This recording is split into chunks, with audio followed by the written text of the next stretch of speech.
Started. So first, I would just like to thank GLYS of Western New York for being able to be with us tonight. Obviously, evening event is never always easy to fit into people's schedules, so I appreciate everyone finding some time to do that tonight. And I just, more than anything, want to thank everyone for coming on to this specific event. Throughout the year, as we've gotten back into the classrooms in particular this year, and back in the schools, and our students have been exploring kind of the social nature of life over the past that they may or may not have missed out on over the past 2 years. I think it's really important that we start having conversations that are related to and can provide some educational context to what our students are expressing and going through. Throughout the year, our office has had, a percentage of our referrals around issues with our LGBTQ youth, in particular, our youth that have been exploring gender identity, have been transitioning. And I really wanted to make sure that we had an opportunity to provide some context and education for our parents, for our staff, and for the community on those issues. And who better to do it than GLYS? So I'll let G take it away in terms of maybe introducing a little bit of GLYS's background, your background, and then we can kind of go from there. So thanks, and I will be quiet. Absolutely. Thank you for having me. So I'm going to just pop my contact information in the chat so everyone has it. So hi, y'all. My name is G Swords. I am the drop-in center advisor at GLYS of Western New York. We do service all 8 counties of Western New York, and we're currently, I believe, in 92 schools assisting with school GSAs, including Clarence, which we love. And I have several students that come to my drop-in center from Clarence High School, and I also know several parents from Clarence High School. So we have a great relationship with that, and are happy to always provide support to your youth and families. So I'm going to go into a little bit of background in case folks are not familiar with what GLYS is, what we do.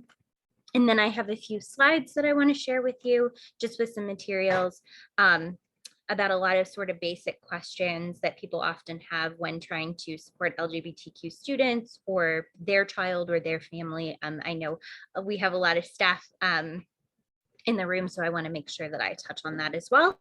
And then we'll leave some time for you guys' questions at the end. So first off, GLYS of Western New York has been around in some capacity since 1983. So we are one of the oldest LGBTQ youth serving organizations in New York State. We specify that we work with youth, but we also aim to reach their entire support system. So we work with parents, we work with teachers, we work with social workers, and we really want to make sure that we're not just providing those services to the youth themselves, but anyone who comes into contact with them. That's a very big part of our mission and outreach. So we service youth all the way from ages 5 up to 21. When a youth turns 21, we transition them over to adult services with our partners at the Pride Center of Western New York. We specifically find that servicing youth, one of our most important partnerships, right, is our school partnerships, because as Evan said, they spend most of their time with y'all in the school environment. And so being able to take that opportunity to talk to folks who are educators, school social workers, sorry, that was my dog, talk to folks who are educators, school social workers is just really, really valuable. And for us specifically at GLYS, we have a couple of different trainings that we do specifically for educators. Y'all are going to get a little preview this evening of some of our training materials, but also if you're interested in doing a longer training for wider staff, we also do kind of those more in-depth interactive trainings on how to be an adult ally and create a safe space in your school. So that is essentially our basic mission and purpose and history. And apologies. My dogs are all over the place tonight. They're used to me being off Zoom by this time of day. Yes, so that is our basic mission and history. And then just a few things that we do to give you guys an idea of what our current programming looks like. So we have Drop-In Center. During the pandemic, we had Drop-In Center once a week virtually for the entire 2 years that we have been doing this. We are still having that. We're going to continue that no matter what the in-school in-person situation looks like, because we found a lot of our youth from the outer counties, Allegheny, Cattaraugus, who don't have a space to go to. We're coming to this weekly virtual drop-in center and continue to do that. So we're going to continue having weekly virtual drop-in center, but we're also back to our in-person drop-in center in Erie County. And we're doing some programming in the outer counties as well, in Niagara, Cattaraugus, and out in Genesee County. One of the most important things that we like to stress with Drop-In Center is that it's a culmination of being a safe space where youth can just come and hang out. And, you know, we have games, we have puzzles, sometimes we do craft nights, but it's also a space where youth can connect with their peers and connect with adult LGBTQ mentors like myself and our other staff, so that they can have those role models in their life and they can really see how important development is as an LGBTQ adolescent to getting to where you are as an adult, and how important self-advocacy and leadership are in our lives. And so often we also have like presenters and folks come in. The youth are never charged any kind of a fee. All of our programming is completely free. And we will have folks come in and do a workshop. We did a partnership with Just Buffalo and Teen Reality Theater, where we did these really fun poetry workshops. We did a self-care night where they did yoga and meditation. So we just try to do those activities that are really youth-led and youth-focused, and just listen to their feedback, listen to what they want and what they need the drop-in center space to be, and then we help them create that. And then obviously my colleague Faith supports all of the school's GSAs. Is anybody the GSA advisor here or knows the GSA advisor? No? Oh yes, hello. So I'm sure you have emailed Faith. Yeah, she always says people get sick of emailing her. But yes, she handles all of our connections to our schools, and really just supporting, making sure that you guys have everything you need to make sure that GSA gets going and remains, you know, that welcoming school environment. And we're just really here to be a supplement to that and provide that after school programming and provide that supplemental programming for youth who aren't privileged enough to have a GSA in their school. So then we also do a couple of annual events. We have a few coming up we're very excited about. So this Friday is our diversity prom. I know I have at least 2 kids from Clarence already coming, which they're just really excited that we can have it in person again. It's, you know, similar if you've heard of a second chance prom and things like that, where it's just for youth to go and bring whoever they want as their date and dress however they feel the most confident and comfortable, and just be in that really supportive environment where maybe a school prom wouldn't be. And tickets are only $10. So that's a lot cheaper than most school proms. But yeah, and then we do things like March in the Pride Parade and all of those things, just to really, you know, make sure that our youth understand that the experience of being in community and being in community with LGBTQ folks of all different ages and being in community with allies who are supportive of their identity is really important to them. And us as queer people, it's very important for us to have our chosen family, because a lot of times our family members are not the most accepting people. So I really always encourage my youth to build up their chosen family as well. So all of that being said, that's the spiel.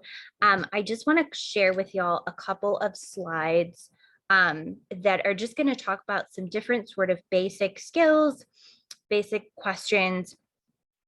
And I have a really great video that I'd like to share with y'all about that some youth had put together. Unfortunately, it's not our youth.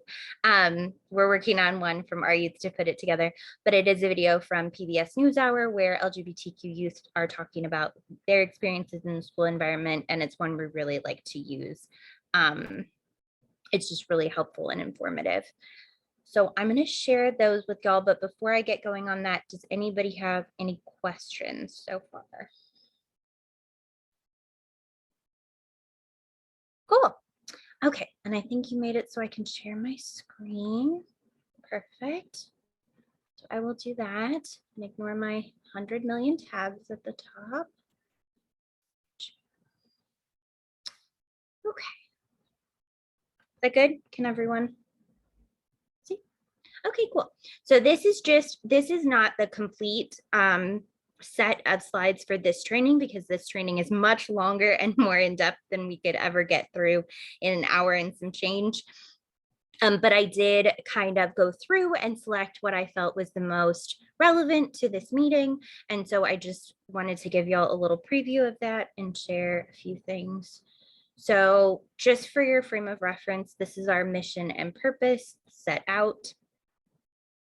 Let you read that. You can also find that on our website along with our full history.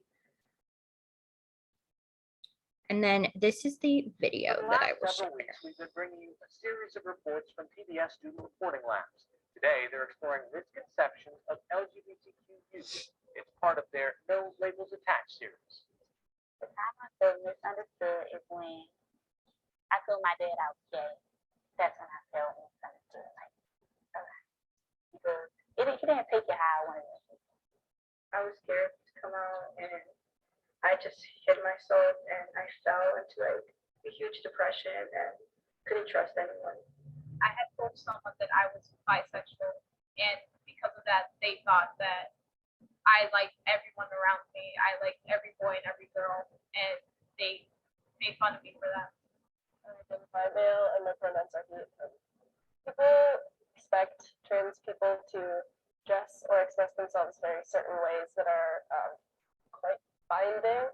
The biggest stereotype that you get surrounding being gender fluid or having pronouns that aren't necessarily set in stone is the stereotype of the special snowflake, or the person who's just doing it to get attention, or faking it specifically. I used to get made fun of for being a lesbian, or people would assume I was a lesbian. I'm bi, so the way I dress is typically judged. Like, a lot of people say I dress more masculine, I dress more like a boy, I look like a boy. In my day-to-day life, that's people being weirded out by me, or being confused by me, or misgendering me all the time, and it's not something that I should be dealing with, or that any transgender person should be dealing with, because we want to just live our lives like everyone else. It hurt because I was being bullied for it, but it was also, I tried to understand her because she didn't really understand me. All my friends were compassionate. They didn't treat me differently like my old friend, and it was just finding the right group of friends to support you. Being me is being myself, and that's whatever comes with me. You are valid, because you are. No matter who you are, no matter what you are, no matter what you identify as or what you feel, you are valid. Your feelings are valid, and that's the most important thing.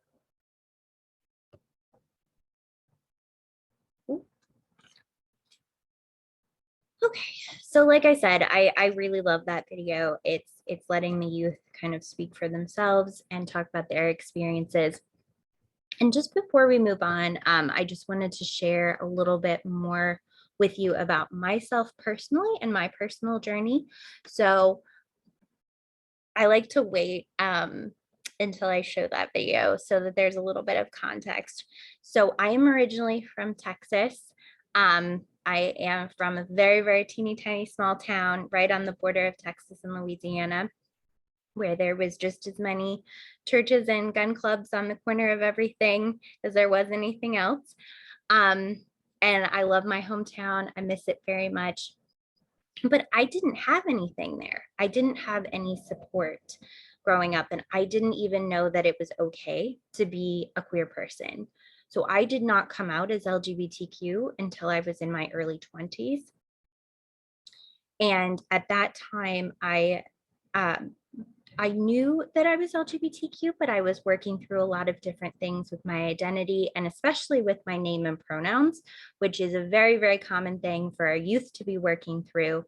So I really love supporting our youth when they're working through especially issues with name and pronouns, because I really relate to that a lot.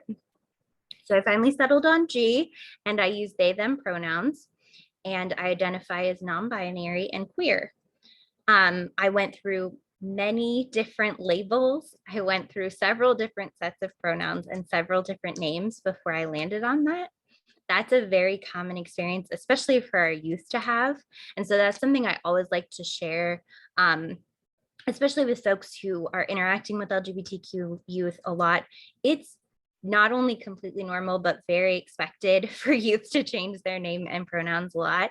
And it can be overwhelming. I know the folks who were trying to support me, and I was an adult at this time when I was dealing with a lot of this publicly changing my name and pronouns. And a lot of folks who were trying to support me were very overwhelmed by it, because people don't want to offend folks. People want to make sure that your name and pronouns, are accurate to you. And it's never necessarily a malicious intent or any kind of intent like that.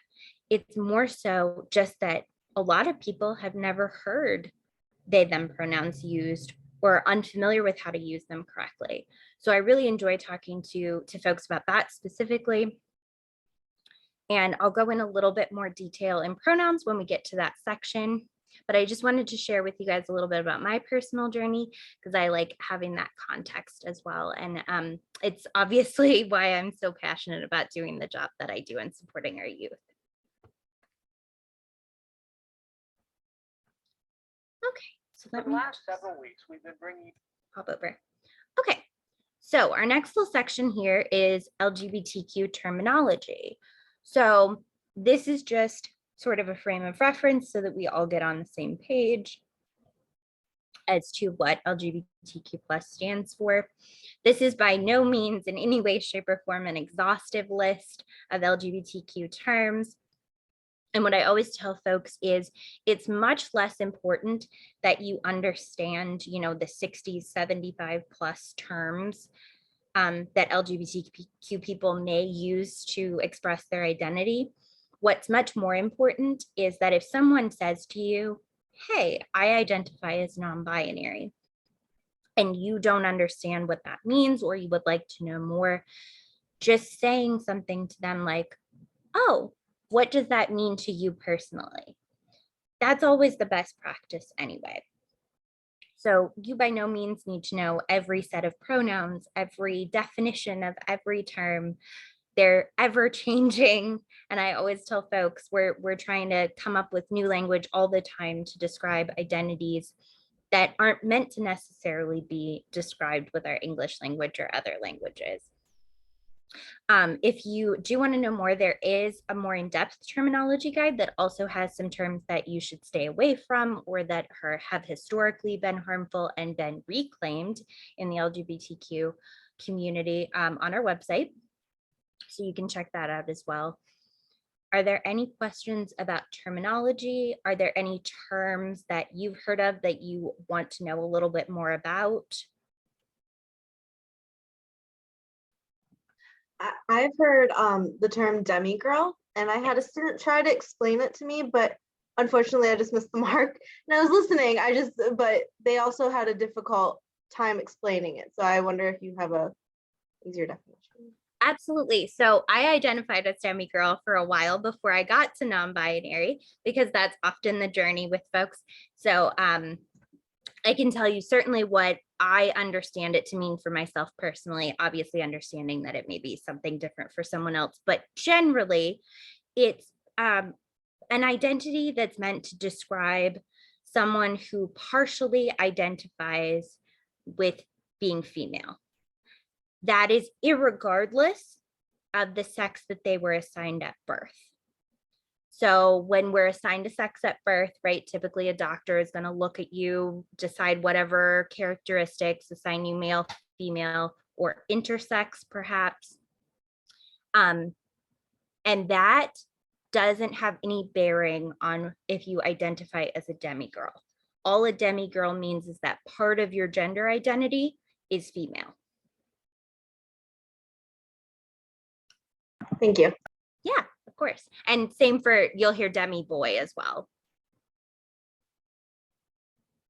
Anybody else? Any other questions specifically about this piece around terminology or anything like that? Okay, cool. So the next section we're going to move on to is pronouns. This is my favorite part. So there is a reason that the first bullet is in top and is in bold, and that I will say it, and that is respecting pronouns saves lives. So if you all are familiar with the Trevor Project, it's an amazing organization that is dedicated to ending suicide, self-harm, and they also work on issues such as homelessness, family rejection, but mental health of LGBTQ youth is their focal point. And they just came out recently with their 2022 youth mental health survey. And they found that youth who have people who respect their identities in their life are more than 50% less likely to commit an act of self-harm or have an attempt on their life, or all of those other things. So having someone in their life that respects their pronouns, that respects their name, drastically reduces all of these mental health concerns, all of these at-risk pieces for LGBTQ youth. So it really cannot be overstated how important just this one small piece of allyship and of support for LGBTQ youth is. So the next piece is pronouns are personal, right? So I use they, them pronouns. I also have several friends and family members who use they, them pronouns, and it means something a little bit different to each of us. I identify as non-binary. I have a friend who identifies as agender who uses they, them pronouns. I have a friend who identifies as transgender who uses they, them pronouns. So pronouns are not necessarily indicative of what that person's gender identity is. That's something I always like to share with folks. Pronouns are just a way that we feel the most comfortable and validated being referred to. So that's why this next piece is really important, not to require the sharing of pronouns. I know that a lot of times, and I've definitely done this before, I get really excited. I learn new techniques about how to help youth share their pronouns or make them feel more comfortable. And I'm like, okay, let's share pronouns. But it could potentially out someone, especially in a school setting, which could create a very potentially harmful, even violent situation for those youth, as we never know what kind of space is being created outside of the classroom that no one has control over.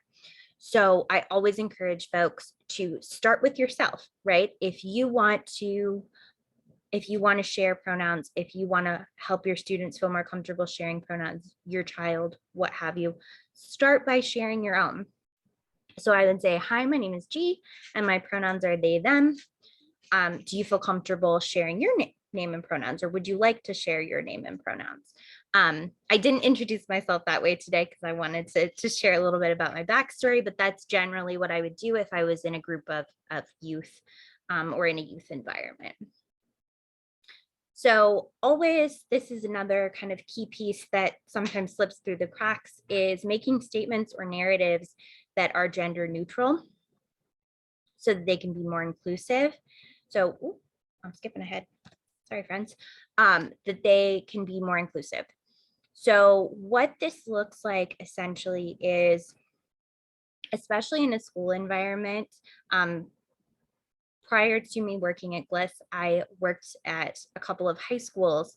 And one thing that I know that is just a thing in my brain that I always did was I would say, good morning, boys and girls, when I worked at middle schools and elementary schools, even in high school. And I thought, you know what, that could potentially make somebody feel uncomfortable or make them feel like we're not being inclusive of their identity. So I pivoted to say, good morning, friends, good morning. I had a teacher who always called her students scholar. She would say, good morning, scholars. She would say, it's time for lunch, scholars, it's time for recess, scholars, things like that. So just using those tiny gender neutral terms in your everyday language may go completely unnoticed by some people, But to those LGBTQ youth, to those people whose gender identity doesn't necessarily match boy or girl, it's going to make a huge difference. It's going to signal to them that you've taken that time, that you've taken that thought, that you care about that enough to include gender inclusive language in your sort of everyday rhetoric. Another example that I like to use is if you're lining people up, or if you need to like sort out groups of folks. I know gym is always a fun one where we like to group folks by gender, or if there's some sort of activity. So I always say group folks by what they're wearing, group folks by their birth month, line up, in order of your birth month, or everybody who's wearing red stand over here, everybody who's wearing blue stand over here. Something of that nature, just so that you are signaling to your students that you care enough to kind of take those extra steps. This is also something that you could do at home. So if you're a parent or if you are a family member of LGBTQ youth, just saying things like, for example, if your child has siblings, saying things like your siblings instead of your brothers and sisters, saying things like, did you need to use the restroom, not necessarily adding a gender to whatever restroom you're using. If making sure that when you go into spaces that there is a gender neutral restroom or an adult restroom that the youth can use and feel comfortable. Kind of all of those different pieces, again, will just signal to them that you have taken that time and that thought, and it will mean so much. Oh my goodness, it just really wants to keep skipping forward on me. Okay, so then our next little piece is young people, like I said, tend to change their pronouns. We should really change this from young people because really it's LGBTQ people. I am sure that I have not settled on my last set of name and pronouns for myself. It's just a part of us sorting through our identity. And it's, again, the fact that we're trying to use certain types of language to describe identities that may not fit in those boxes or may not fit with those words. It's just a normal part. It certainly happens a lot during adolescence. We see with our youth, because just like they're discovering, what kind of hair color they want or what kind of clothes they want to wear, they're also discovering pieces of their identity. And then the classroom, so I can forward this on to you, Evan. The classroom inclusivity form is a form that you can print out, but we've also made it digital now, that you can have your students fill out. We recommend that you have youth fill this out like at the beginning of each semester or like block of time that you spend with them. It just says, if you feel comfortable, what are your name and pronouns? But it also says, who can I share this information with, right? And that's a really, really important piece. So we're going to go over a little bit, and I'm sure that you guys are familiar with some of the New York State laws. I'm sure you're familiar with DASA and some of the school laws, but it's always really important to remember that youth have the right for you not to share their identity without their permission. That is their right in New York State. And I find it really helpful if they have a written form to set that out as well, so that way you're not just relying on what that youth has told you. You have it written down whether or not they give you consent to share information with their parents or with their friends, because some youth may not feel comfortable having their name and pronoun used in front of the whole class. But when you're together with that youth, or when they're in a small group, they might feel comfortable with you. So I will make sure that you all get a copy of that as well to use in your classrooms. Or with your children, you can send that on to school with them as well if you have your child. So here's the next little section. Before I dive into this, because it's, oh my Lord, before I dive into this, because it's quite a bit of content, I just want to ask if anybody has any questions around pronouns or anything that we discussed in that previous slide. I can go back to it.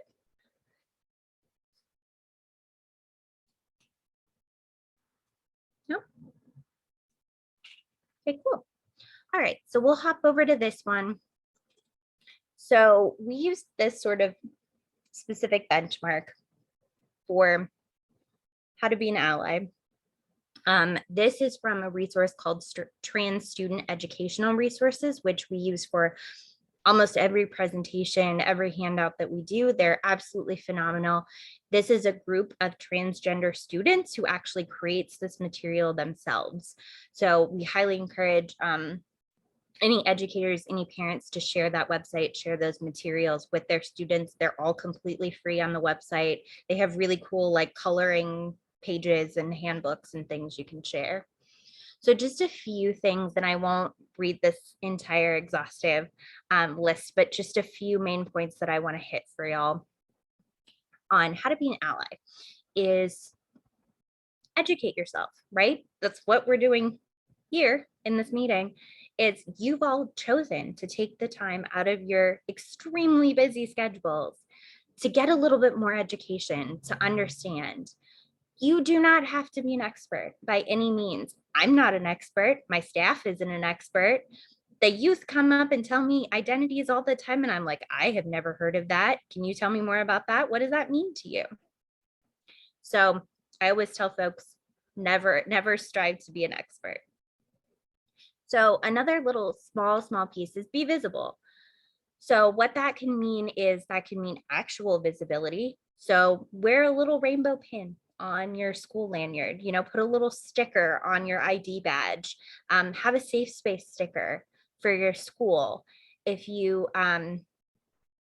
y'all choose to take the full, or if your school chooses to provide the full safe space training, we will send you a whole block of free safe space stickers to put on your classrooms once you are safe space certified. We can also take that to mean being visible in terms of your actions, right? So if you hear a student or you have a child, or really in any situation where you're with a youth and you see anti-LGBTQ behaviors, or you hear anti-LGBTQ language and you name those behaviors and you call them out and you respond to them, that is going to signal to those youth that you are an ally.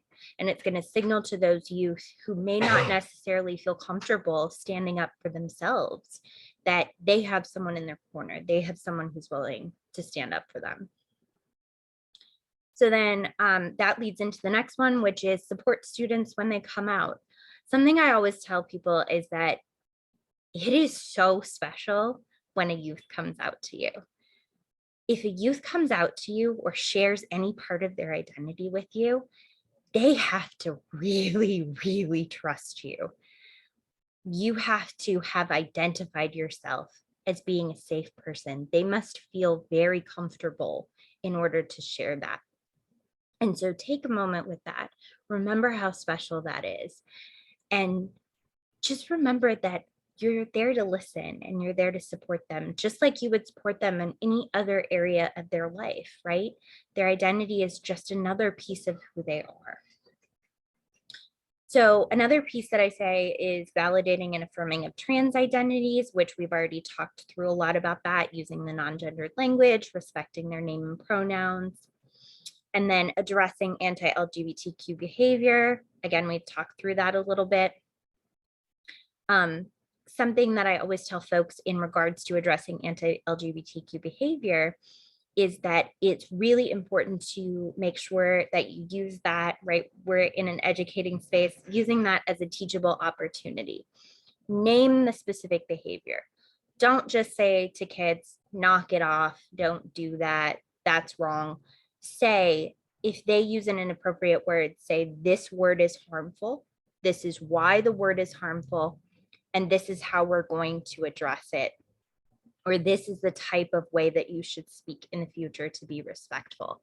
So I always really stress that with folks, because again, that shows both the person who is experiencing the anti-LGBTQ behavior and the person who's perpetrating the anti-LGBTQ behavior that you care more about changing and teaching of the behavior than you do necessarily about addressing it in a more punitive way.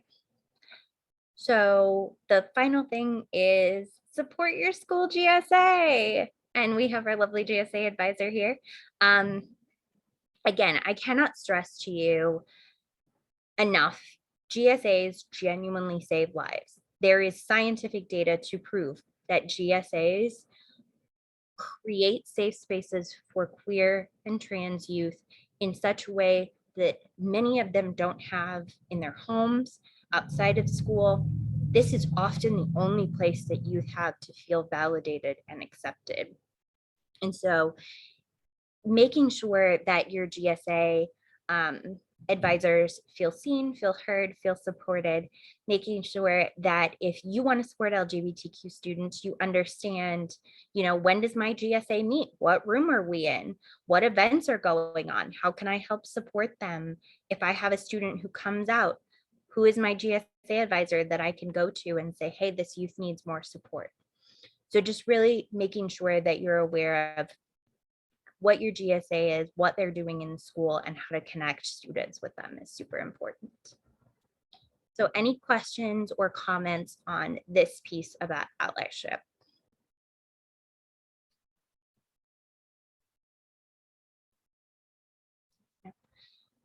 Something, I don't know if I can see the chat, if something pops up in the chat. Okay, cool.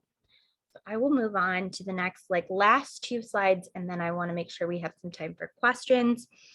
So these are just a few laws I wanted to share with everybody. I know that some folks are probably very familiar with these already, so I won't go in depth about them. I will just run into them really quick. Oh, perfect. Thank you, Sean. So there, if you need a student, there's your GSA contact if you need support. So like I was saying, these are just a few laws that I'm going to run through very quickly. So Title IX, a lot of people recognize this as being, you know, an act that goes against discriminating for folks who identify as LGBTQ. But in 2020, we actually got a lot more clarity about what this law covers.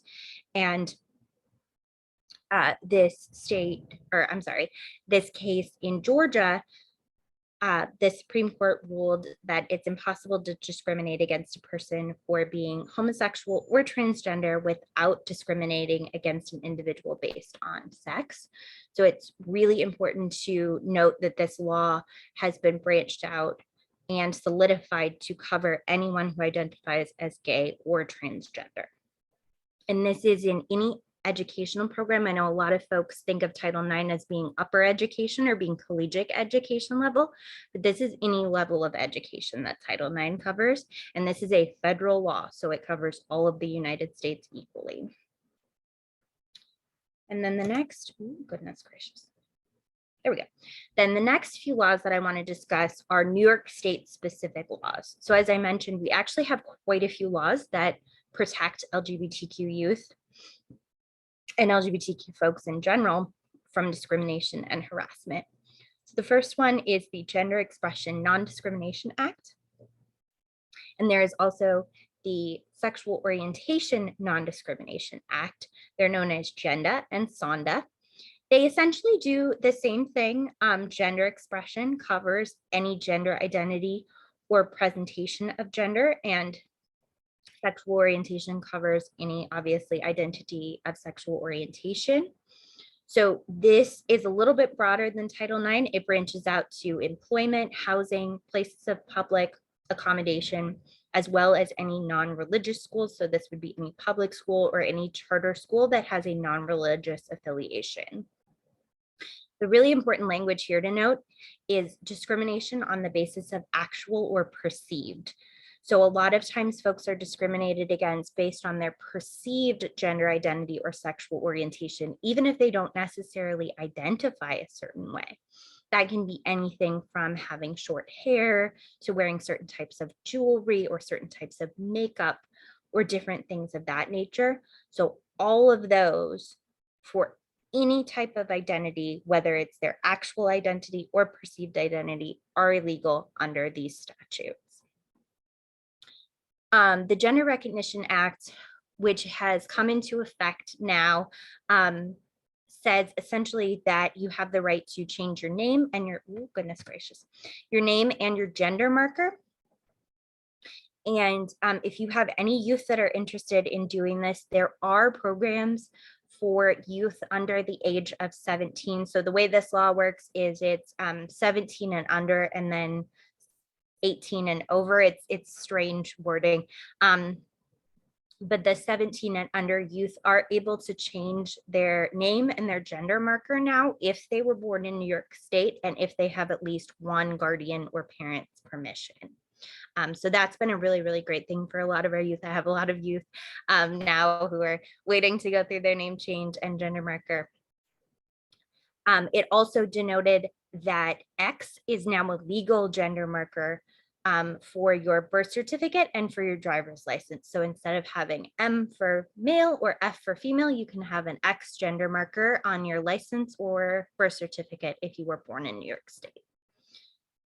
So then there is DASA, which I'm sure many of you are familiar with, and your school usually has a DASA coordinator. You're required to have someone who takes this training and goes through it.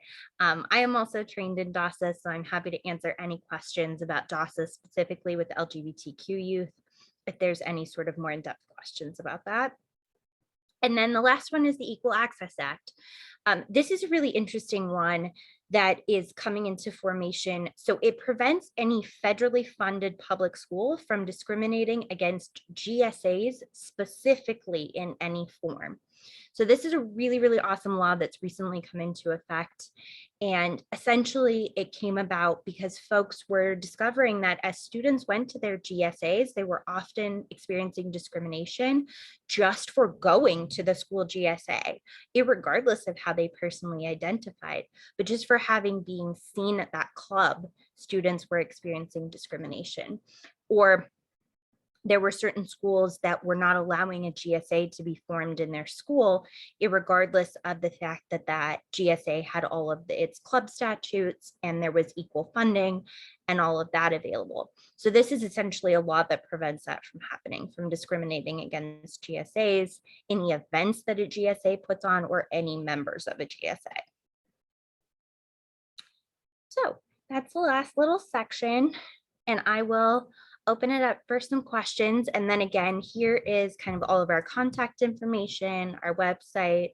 That is our mainline phone number. If you call that, you can get directed to any one of our voicemails.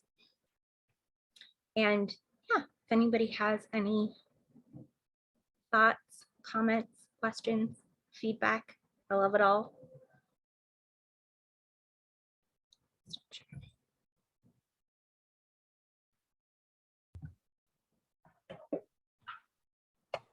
Well, first of all, I just want to say thanks, Chief, for that presentation. I think it puts, a lot into context.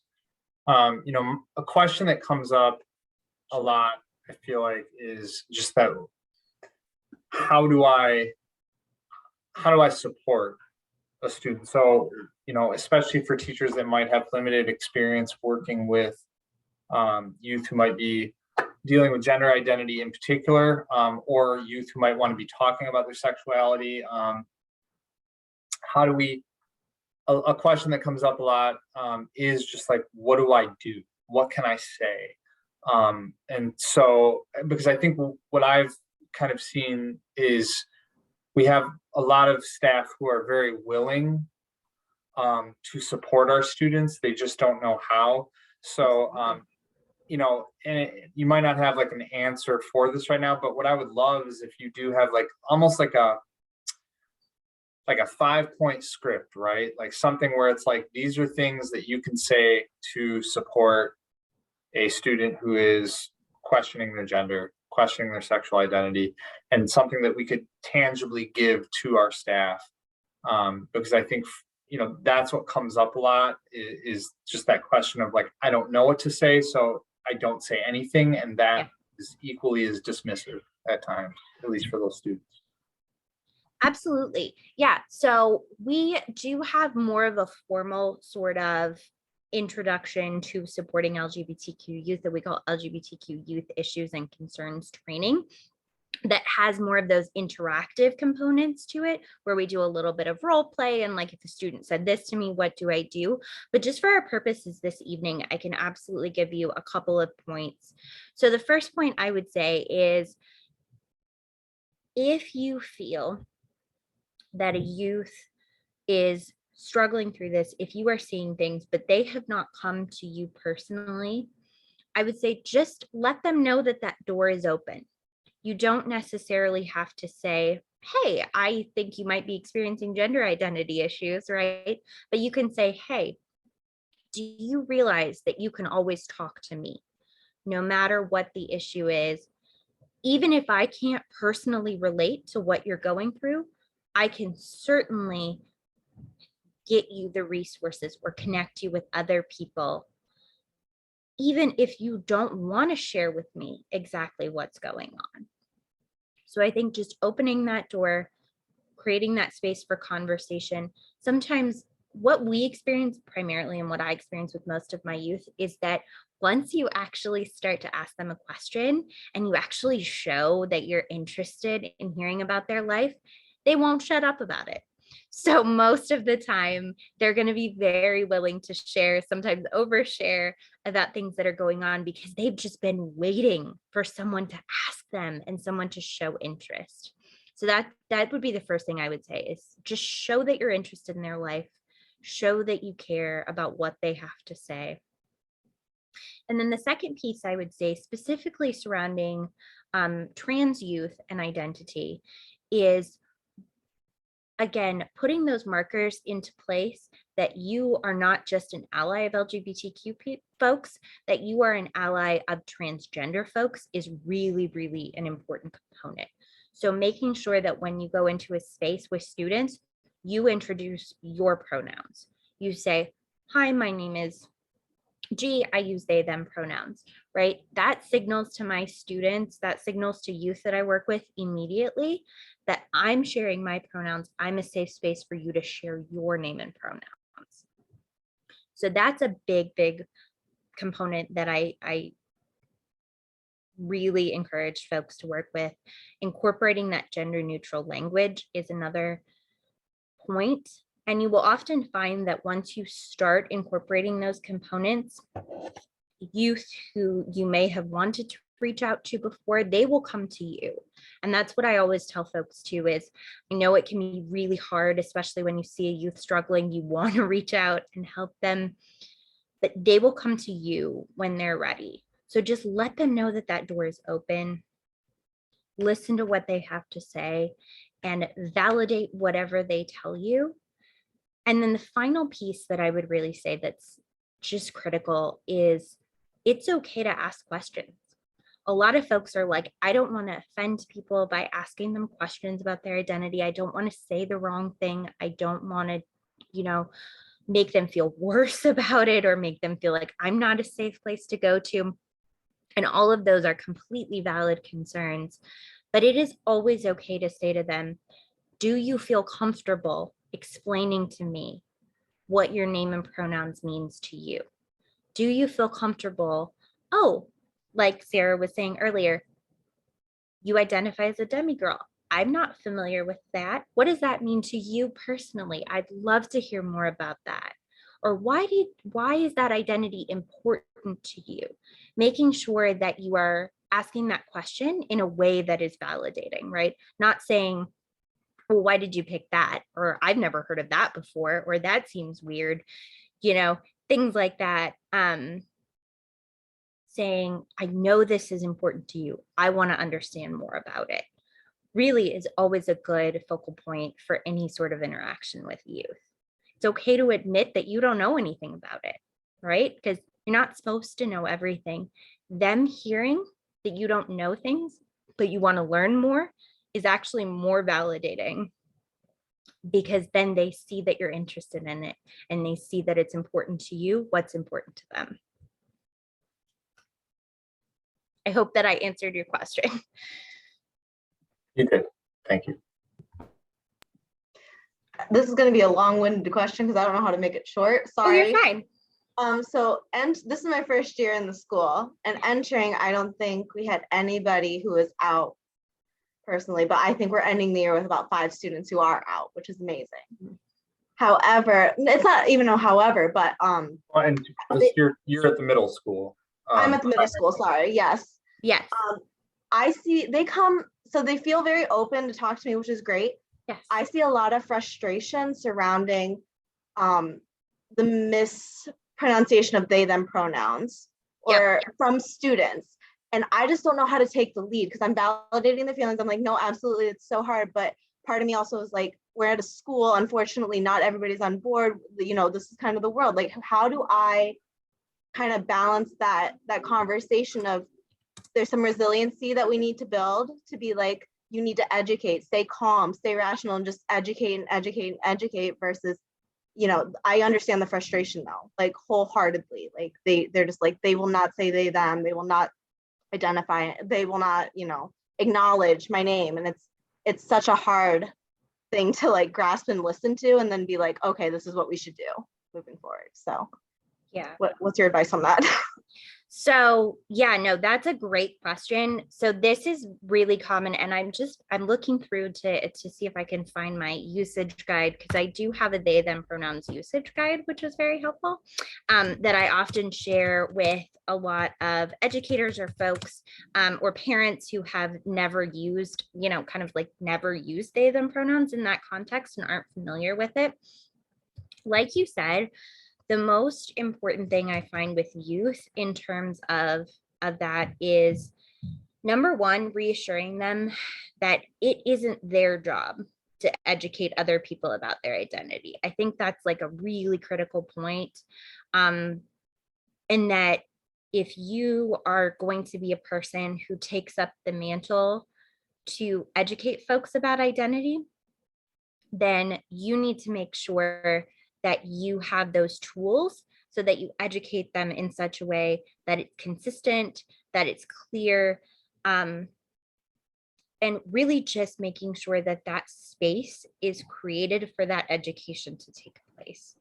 So essentially with, and I apologize, I will have to forward it to, Evan, I will forward you an email with some of these resources so you can send them out to everyone, because I can't find it just at this moment. But I will send that over to you.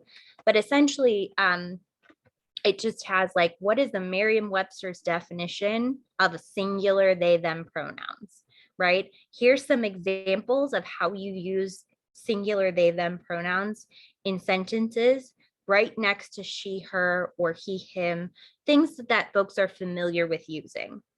That's what I always tell people. If you find a backpack on the street, I'm not going to say someone left his backpack. I'm going to say someone left their backpack. There, you just use the singular they. People use it in conversation all of the time. Most folks just don't realize it, and they're just taught to use the plural they. And so when someone says, I use they, them pronouns, singular, folks are like, whoa, what does that mean? And you're just not taught with other pronouns. So I think that is one really important point. I think also in terms of your students, if they can see you, you know, like providing these little handouts or even posting them in your own classroom, right? They're going to be like, whoa, you're not just telling me this. You're not just validating my feelings. You did something about it. You posted a sign about it. You're posting educational materials. You're sharing other materials with your fellow teachers. And so I think that that will really help you. And I very much understand the feeling of feeling like your youth are coming to you with something and you just don't have the tools to help them in the way that you need to be able to. So yes, I'm happy to provide any sort of support. And like I said, I'll send that over. And any one of us really at any time are also happy to provide one-on-one support on a case-by-case basis. If you have a youth that is experiencing, you know, a specific issue within the school, a specific issue with their parent, I am more than happy to set aside some time to meet and kind of triage that issue and see where GLYS can step in, because sometimes you just got to call the professionals, and we're happy to be in there anytime that you need for us to support you all, because you guys are teaching, you're working with parents, you're doing all this other stuff. Sometimes you guys need support too.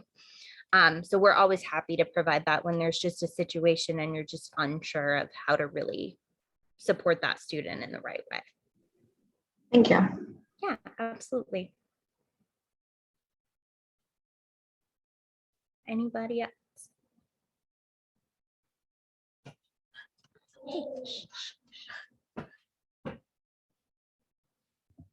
I guess my only other question or comment would be to kind of piggyback off of what Sarah said in terms of that idea of, and I know you answered it to a certain degree, that idea of you have a student who is, or a young person who is struggling with the fact that the world that they exist in, whether it's at home or at school, is not as accepting as they would like around these things and around these aspects of their identity. And how do you, is that something you guys talk about in your drop-ins in terms of, because the reality is that any, you know, and what I've tried to explain to students that I've worked with is that as with any change that's going to be happening with a young person, specifically, let's say with your own child, we all go into, whether it's a relationship, whether it's, you know, having a child, etc., a certain expectation, and that's natural to a certain degree. So how do you get students to also understand and maybe be, on one end, as you said, educating their families, educating their staff, but also accepting as well of the fact that, like, that acceptance on their end from their family or from the school or from a teacher might take time, and that they have to be able to, you know, work through that as well, because, and know who to go to for that support. I guess what I'm asking is do you see that a lot with the drop-ins where, you know, there's, as Sarah said, there can be a great level of frustration when your identity is not either accepted or affirmed, but there's also, you know, a self-centered aspect of being 12 years old and not maybe understanding a parent's perspective, whether or not it's a perspective that should be held. Just how do you get kids to approach that from like a mutually empathetic point of view, where, because to me, that's where these conversations really need to go, is helping staff and families understand what their children are going through, but also having those children understand how to communicate most effectively about those things with their peers, with their family, with their staff. Because I think that also, I think to Sarah's point, is what we see sometimes is that as much as our students want that, they are lacking the tools for effectively communicating that, and our staff are sometimes lacking the tools, our families are lacking the tools to effectively communicate with our students. So you just have this like stalemate of nothing positive happening. I don't know, that's like a very long-winded question, but That's okay. I'm going to take some of those main points. So I think mainly what I heard was, number one, yes, is the answer. We do see this all of the time. I have had youth. So I've been at GLYS for 3 years now. Well, it's almost my 3-year anniversary. And even prior to that, I have worked in schools before, all the way from 3-year-olds up to seniors in high school. So something I have seen with my youth for many, many years now is just not having space or place where they can feel accepted, where they can feel validated. So the short answer to that piece of it is absolutely. I hear so much frustration from my youth when it comes to them trying to talk to parents, to talk to teachers, to talk to folks, because they don't feel that they have the type of validation or support that they need. And I think, to your point, a lot of that has to do with there being that stalemate piece of it, where you just are at a hard stop, where the youth don't know how to communicate their needs and the adults are not unsure of how to support them or unsure of how to further educate themselves.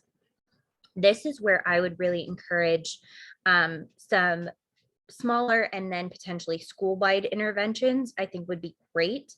So one of the things that I would encourage is, and I don't know if Clarence has any of this sort of structure in place, but restorative practices are something that we use a lot at GLYS. Most of us are trained in restorative practices. They're very useful, especially in a classroom setting, for talking through just using a general circle format and talking through what it looks like for everyone to feel respected and to have that mutual empathy. They're also really, really useful for parent and youth conferences. And that's something that we can do at GLYS, is facilitating those one-on-one parent and youth conferences. That's something we do a lot. Or parents and youth that are just at a communication kind of stopping point where neither party is really feeling heard or understood. It can really be. Sorry, and that's awesome to hear. If we wanted to access that service, Yes. how would we go about that? So if we knew that we had a parent and a student that were having those miscommunications, who would we reach out to, and how would we kind of have that organized? So we are a very, very small staff. So you can always reach out to any one of us. You can just send me an email and I will get you forwarded over to the right person for that specific service. So unfortunately, and that was the reason she was unable to be here tonight, our parent outreach coordinator has left GLYS. So we're in the process of kind of restructuring that program and also hiring potentially for that program. So for right now, the person overseeing that is our school coordinator, who also works with our GSAs, and that is Faith. And then our YGAP case manager, and they are both fully trained in restorative justice in circles. And Allie, who is our YGAP coordinator, I'm sorry, my dog is trying to jump on the couch. Allie, who is our YGAP coordinator, has really extensive experience working specifically with trans youth and their parents in repairing some of those potentially harmful situations. They're just really, really skilled at that. Awesome, thank you. And that's really like what I was asking, like that. Absolutely. When there is that stalemate, and when we do sometimes have that the need, but where either school staff doesn't feel as qualified to have those conversations, or where sometimes it is just easier to bring in an outside resource who's unbiased, who doesn't maybe have the connection to the family or the student. It can be super helpful. So that's awesome. Thank you. Yeah, and we're also happy if you're unsure of how to do a circle in your classroom, or you're interested in maybe we can do circles, like if you guys have PTA meetings or something, we could come in and do a presentation like this. We could come in and do a restorative circle, things of that nature. So we're happy to do it in a one-on-one capacity if we're working with a specific family, or if you'd like classroom or sort of smaller group type restorative practices, we can also do those.